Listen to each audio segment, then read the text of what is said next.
I didn't reread, I read. I'd never read them before. Yeah. I discovered them. Jude actually reheard a lot of them as he was doing some books on tape. I did.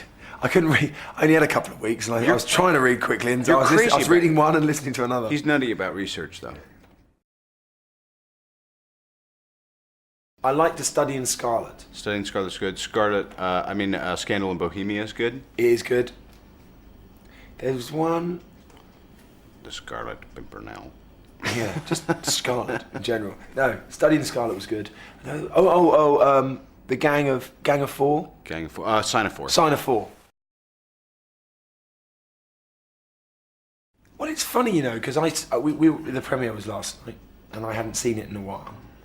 And it's true that the relationship is slightly more equal in that Watson doesn't bumble around and make a fool of himself and hinder Holmes. But at the same time, first of all, that's true to the books. Watson is he's a military man, he's smart, he's up there, he helps his friend, he advises his friend, he's learning from his friend.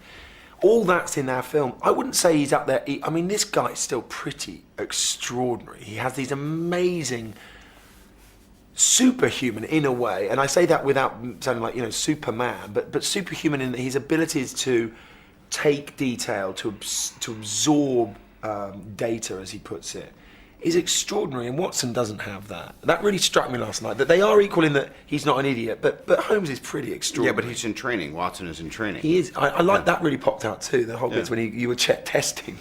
I quite liked all that.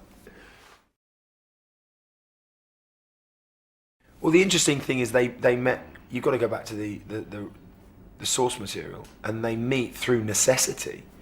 Yeah. Watson cannot afford digs. Yeah. He's a doctor back from Afghanistan. He's got no practice. And they're introduced by a third party who strangely thinks they would get along. Yes, they are. So that third party, to me, is the most interesting person in any of the books. What kind of, it's like someone who knows exactly the right dinner party to have. Because on the surface, you'd say, well, that's a horrific idea. You'll destroy them. But also the guy who would know John Watson is straight-laced ex-military doctor and Sherlock Holmes. It's like, I know exactly who you must meet.